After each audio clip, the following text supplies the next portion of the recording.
असम में दीमा हसाओ जिले में संदिग्ध उग्रवादियों ने 7 ट्रकों में आग लगा दी, जिसमें 5 ट्रक ड्राइवर जिंदा जल गए।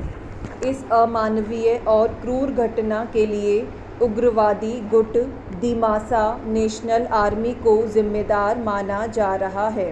इससे पहले मई में असम राइफल्स और राज्य पुलिस ने जॉइंट ऑपरेशन चलाकर DNLA के 7 उग्रवादियों को मार गिराया था।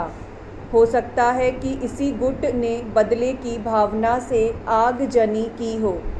कुछ दिन पहले ही असम और मिजोरम के बीच सीमा विवाद में 5 पुलिसकर्मियों समेत 6 लोगों की मौत हो गई थी। यह मामला इतना बढ़ा कि दोनों राज्यों की सरकारों ने एक दूसरे के खिलाफ केस दर्ज कर लिए थे। मामला गृह मंत्रालय तक पहुंचा तो गृह मंत्री अमित शाह के हस्तक्षेप से विवाद शांत हुआ। अब असम मिजोरम की सीमाओं का जमीनी आकलन शुरू कर दिया गया है। उत्तर पूर्व के राज्य असम में अलग अलग जनजाति समूह अलग राज्य की मांग करते रहे हैं। बोडो जाति के लोग भी अलग राज्य की मांग करते रहे हैं। बहुत से समूह असम को भारत से अलग करने को लेकर दशकों तक संघर्ष करते रहे हैं। अलग राज्य की ये सभी मांगें पुरानी हैं, लेकिन इन सभी को कुछ न कुछ देकर शांत कर दिया गया।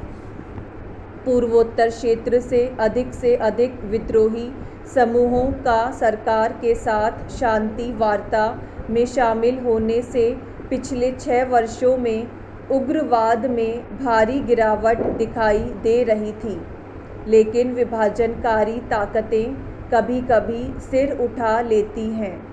इसके बहुत से कारण हैं।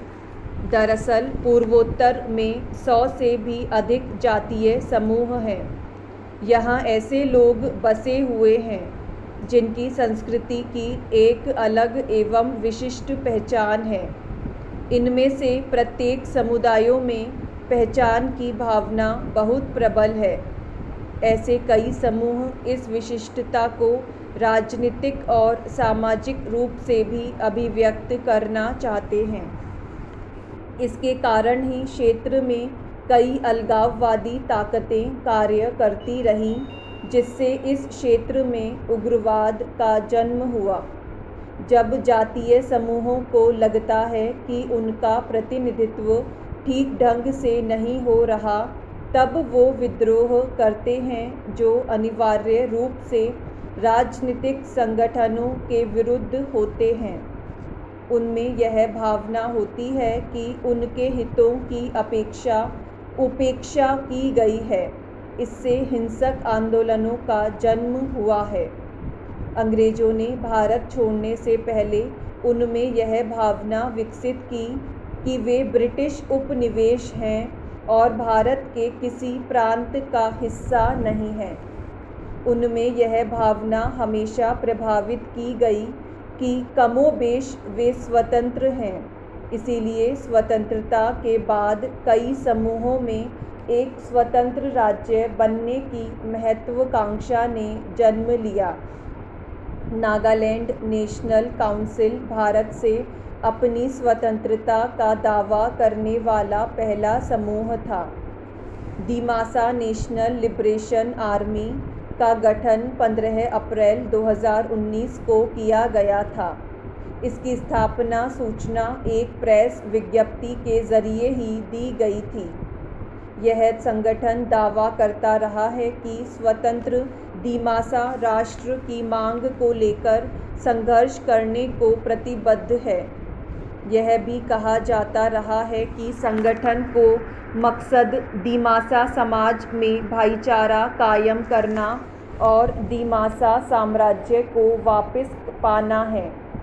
इस गुट का नेतृत्व नाइसोदाओ दीमासा कर रहा है, जबकि इसका सचिव दीमासा है। इस गुट ने नागरिक संशोधन विधेयक का जमकर विरोध किया था। DNLA असम नागालैंड और ख़ास तौर पर ज़िले में काफ़ी सक्रिय है। 2003 में 17 दिमासा लोगों की विधवाओं ने संकल्प लिया था कि वे अपने पतियों की मौत का बदला लेंगी, क्योंकि उनके पतियों का कछार जिले से अपहरण कर पीपुल्स डेमोक्रेट्स के उग्रवादियों ने मार डाला था। दिमासा जनजाति के लोग अलग राज्य की मांग को लेकर हड़ताल और प्रदर्शन करते रहे हैं। हाल ही में विद्रोही गुट ने कई हिंसक वारदातें की।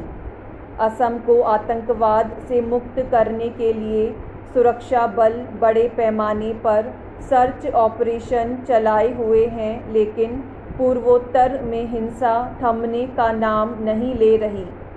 हैरानी की बात तो यह है कि 2 वर्ष पहले स्थापित हुए इस संगठन के पास बड़ी मात्रा में हथियार कैसे मिले। यह सही है कि हिंसक आंदोलनों में शामिल एक पीढ़ी जीर्ण शीर्ण हो चुकी है। हालांकि स्थानीय आबादी में अभी भी विद्रोह की भावना है और भावनात्मक रूप से अपने मनोरथ से जुड़ी हुई है। केवल मांग रखने का तरीका हिंसक है। राजनीतिक आकांक्षाओं को हिंसा के माध्यम से प्राप्त किया जा सकता है। इस भावना को हतोत्साहित किया जाना चाहिए। बेहतर यही होगा कि राज्य सरकार इन लोगों की आकांक्षाओं को पूरा करे, उनसे बातचीत कर समग्र विकास की धारा बहाएं, तभी उन्हें विश्वास होगा कि सरकार उनके लिए कुछ कर रही है। अगर सरकारें बहुत अधिक बल प्रयोग करती हैं तो फिर चिंगारी कभी भी आग बन सकती है।